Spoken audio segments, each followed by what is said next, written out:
طوبى لمن حفظ الكتاب بصدره فبدا وضيئا كالنجوم تألقا وتمثل القرآن في أخلاقه وفعاله فيه الفؤاد تعلقا وتلاه في جنح الدجى متدبرا والدمع من بين الجفون ترقرقا هذه صفات الحافظين كتابه حقا فكن بصفاتهم متخلقا. السلام علیکم ورحمۃ اللہ وبرکاتہ. بسم اللہ الرحمن الرحیم. الحمد للہ رب العالمین واصلی واسلم علی رسولہ الکریم نبینا محمد وعلی آلہ وصحبہ ومن تبعہم بإحسان الی یوم الدین. اما بعد.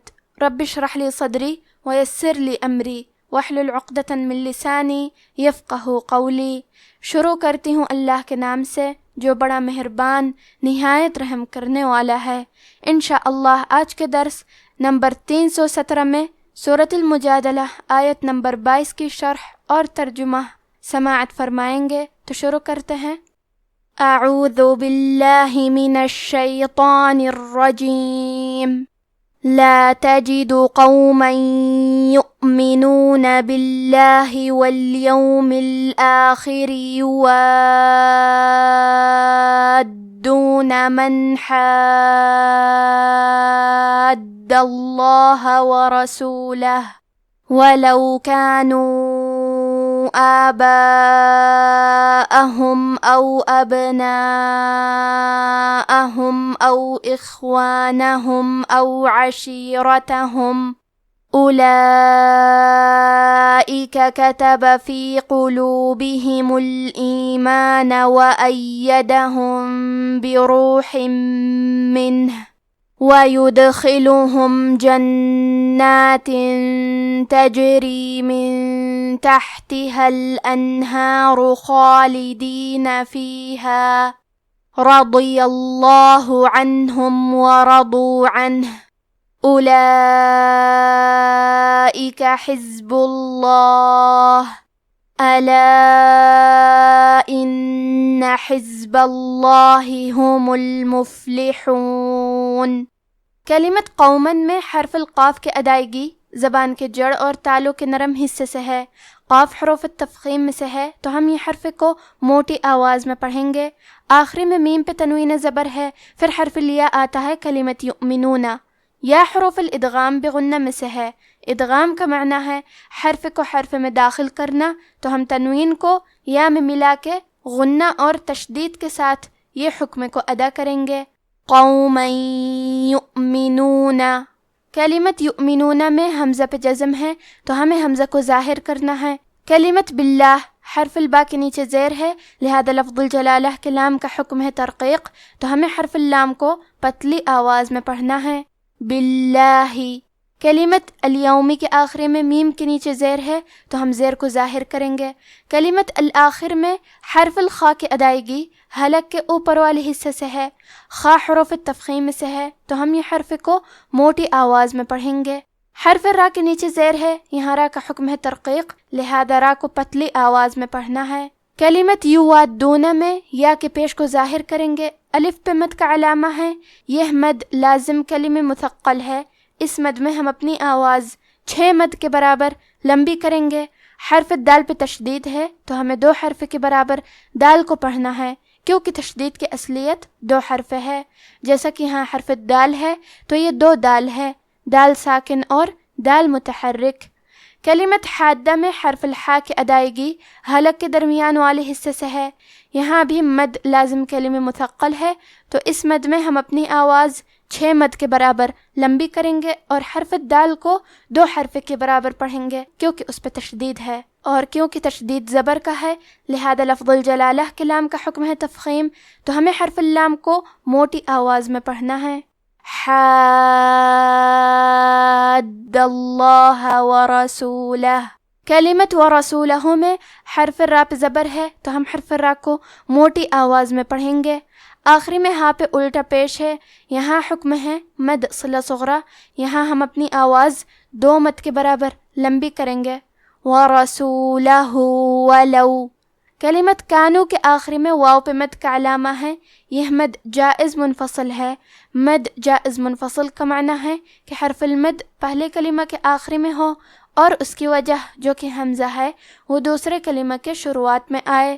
اس مد میں ہم اپنی آواز 2 سے 4 مد کے برابر لمبی کریں گے. کلمت آباءہم میں الف پہ کھڑا زبر ہے تو ہمیں مد الف کو ظاہر کرنا ہے. یہاں الف پہ مد کا علامہ ہے. یہ مد واجب متصل ہے. مد واجب متصل کا معنی ہے کہ حرف المد اور اس کی وجہ جو کہ حمزہ ہے دونوں ایک ہی کلمہ میں ہوں. اس مد میں ہم اپنی آواز 4 مد کے برابر لمبی کریں گے. حمزہ پہ زبر ہے اور ہا پہ پیش ہے تو ہمیں یہ دونوں حرکات کو ظاہر کرنا ہے. آباءہم. کلمت ابناءہم میں حرف البا پہ جزم ہے. یہاں با کا حکم ہے قلقلہ. قلقلہ کا معنی ہے حرف ساکن کو ہلانا، تو ہم حرف البا کو ہلاتے ہوئے یہ کلمہ کو پڑھیں گے. ابناءہم. الف پہ مد کا علامہ ہے. یہ مد واجب متصل ہے تو ہم اپنی آواز 4 مد کے برابر لمبی کریں گے. حمزہ پہ زبر ہے اور ہا پہ پیش ہے، لہذا ہمیں یہ دونوں حرکات کو ظاہر کرنا ہے. کلمت اخوانہم میں کیونکہ یہاں خا ساکن ہے تو ہمیں خا کو ہمزے سے پڑھنا ہے. ہمزے کا معنی ہے حرف کی آواز ایسے کمزور ہو کہ اس میں پستی پائی جائے، تو ہم یہ کلمہ کو ایسے پڑھیں گے. او اخوانہم. نون پہ زبر ہے اور ہا پہ پیش ہے تو ہم یہ دونوں حرکات کو ظاہر کریں گے. کلمت عشیرتہم میں عین کی ادائیگی حلق کے درمیان والے حصے سے ہے. را پہ زبر ہے تو ہم حرف را کو موٹی آواز میں پڑھیں گے. کلمت اولئک میں واو ہے لیکن ہم واو کو ظاہر نہیں کریں گے. الف کو پیش سے پڑھ کے حرف اللام کو پڑھنا ہے. لام کے بعد کھڑا زبر ہے اور اس پہ مد کا علامہ ہے. یہ مد واجب متصل ہے تو ہم اپنی آواز 4 مد کے برابر لمبی کریں گے. اولئک. کلمت کتبہ میں کاف پہ تا پہ اور با پہ تینوں پہ زبر ہے تو ہمیں یہ تینوں زبر کو برابر سے ادا کرنا ہے. کلمت قلوبہم میں قاف کو موٹی آواز میں پڑھیں گے. با اور ہا کے نیچے زیر ہے تو ہمیں یہ دونوں زیر کو ظاہر کرنا ہے. کلمت وَأَيَّدَهُم میں یا پہ تشدید ہے تو ہم 2 حرف کے برابر یا کو پڑھیں گے. آخری میں میم ساکن ہے، پھر حرف البا آتا ہے. کلمت بروح. با حروف الاخفاء الشفوی میں سے ہے. اخفاء کا معنی ہے چھپا دینا، تو ہم میم ساکن کو چھپاتے ہوئے اور غنہ کے ساتھ یہ حکم کو ادا کریں گے.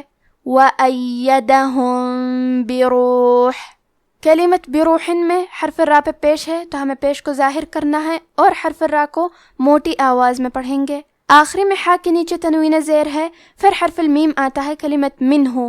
میم حروف الادغام بغنہ میں سے ہے تو ہم تنوین کو میم میں ملا کے غنہ اور تشدید کے ساتھ یہ حکم کو ادا کریں گے.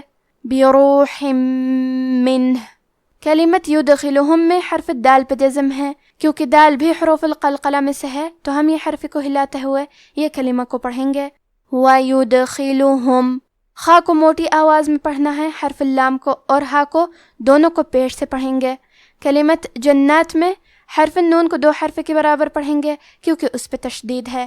آخری میں تا کے نیچے تنوین زیر ہے، پھر حرف تا آتا ہے. کلمت تجری. تا حروف الاخفاء میں سے ہے تو ہم یہ حکم کو غنہ کے ساتھ ادا کریں گے. جنات تجری. کلمت تجری میں حرف الجیم پہ جزم ہے. جیم بھی حروف القلقلہ میں سے ہے تو ہم یہ حرف کو ہلاتے ہوئے یہ کلمہ کو پڑھیں گے. تجری. را کے نیچے زیر ہے تو یہاں را کا حکم ہے ترقیق، تو ہمیں حرف را کو پتلی آواز میں پڑھنا ہے. کلمت من کے آخری میں نون ساکن ہے، پھر حرف تا ہے. کلمت تحتہا. یہاں حکم ہے اخفاء تو ہم یہ حکم کو غنہ کے ساتھ ادا کریں گے. من تحتہا. کلمت تحتہا میں ہا ساکن ہے، لہذا ہمیں ہا کو ہمزے سے پڑھنا ہے. تحتہا. کلمت الانہارو میں حرف را کو موٹی آواز میں پڑھیں گے. کلمت خالدین میں خا پہ کھڑا زبر ہے تو یہ مد الف ہے. مد الف میں پیچھے والے حرف کا حکم لیتے ہیں تفخیم میں اور ترقیق میں، تو کیونکہ اس کے پہلے حرف الخا ہے تو ہمیں مد الف کو بھی بھاری آواز میں ادا کرنا ہے. خالدین. کلمت رضیہ میں را پہ زبر ہے، ضاد کے نیچے زیر ہے، پھر یا پہ زبر ہے تو ہم یہ تینوں حرکات کو ظاہر کریں گے. حرف ضاد کی ادائیگی زبان کے کروٹ اور اوپر کے داڑھوں کی جڑ سے ہے. ضاد حروف التفخیم میں سے ہے تو ہم یہ حرف کو موٹی آواز میں پڑھیں گے. کیونکہ یہاں پہ زبر ہے لہذا لفظ الجلالہ کے لام کا حکم ہے تفخیم، تو ہمیں حرف اللام کو موٹی آواز میں پڑھنا ہے. رضی اللہ. کلمت ورضو میں واو پہ را پہ زبر ہے اور ضاد پہ پیش ہے تو ہم یہ تینوں حرکات کو ظاہر کریں گے. کلمت اولئک میں مد واجب متصل ہے لہذا ہمیں اپنی آواز 4 مد کے برابر لمبی کرنا ہے. کلمت حزبوں میں زے پہ جزم ہے تو ہم زے کو ظاہر کریں گے. حرف الباء پہ پیش ہے لہذا لفظ الجلالہ کے لام کا حکم ہے تفخیم، تو ہم حرف اللام کو موٹی آواز میں پڑھیں گے. حزب اللہ. کلمت الا کے آخری میں الف پہ مد کا علامہ ہے، یہ مد جائز منفصل ہے لہذا ہم اپنی آواز 2 سے 4 مد کے برابر لمبی کریں گے. کلمت ان میں حرف نون پہ تشدید ہے لہذا ہمیں 2 حرف کے برابر نون کو پڑھنا ہے. کلمت حزبہ میں زے پہ جزم ہے تو ہمیں جزم کو ظاہر کرنا ہے. با پہ زبر ہے لہذا ہم با کو زبر سے پڑھیں گے اور لفظ الجلالہ کلام کو موٹی آواز میں پڑھیں گے. کلمت المفلحون میں فا ساکن ہے کیونکہ فا بھی حروف الہمس میں سے ہے تو ہمیں یہ کلمہ کو ایسے پڑھنا ہے المفلحون. اب آپ اس آیت کی تلاوت تجوید کے ساتھ سماعت فرمائیں. اعوذ باللہ من الشیطان الرجیم. لا تجد قوما يؤمنون بالله واليوم الآخر يوادون من حاد الله ورسوله ولو كانوا آباءهم أو أبناءهم أو إخوانهم أو عشيرتهم أولئك كتب في قلوبهم الإيمان وأيدهم بروح منه ويدخلهم جنات تجري من تحتها الأنهار خالدين فيها رضي الله عنهم ورضوا عنه أولئك حزب الله ألا إن حزب الله هم المفلحون. جو لوگ اللہ پر اور روز قیامت پر ایمان رکھتے ہیں تم ان کو اللہ اور اس کے رسول صلی اللہ علیہ وآلہ وسلم کے دشمنوں سے دوستی کرتے ہوئے نہ دیکھو گے، خواہ وہ ان کے باپ یا بیٹے یا بھائی یا خاندان ہی کے لوگ ہوں. یہ وہ لوگ ہیں جن کے دلوں میں اللہ نے ایمان کو نقش کر دیا ہے اور اپنے فیض سے ان کی مدد کی ہے، اور وہ ان کو بہشتوں میں جن کے نیچے نہریں بہہ رہی ہیں داخل کرے گا جن میں وہ ہمیشہ رہیں گے. اللہ ان سے خوش اور وہ اللہ سے خوش. یہی لوگ اللہ کی جماعت والے ہیں. سن رکھو کہ اللہ کی جماعت والے ہی کامیاب ہوں گے. آج کا ہمارا درس یہیں ختم ہوتا ہے. سبحان ربک رب العزت عما یصفون وسلام علی المرسلین والحمد للہ رب العالمین. والسلام علیکم ورحمۃ اللہ وبرکاتہ.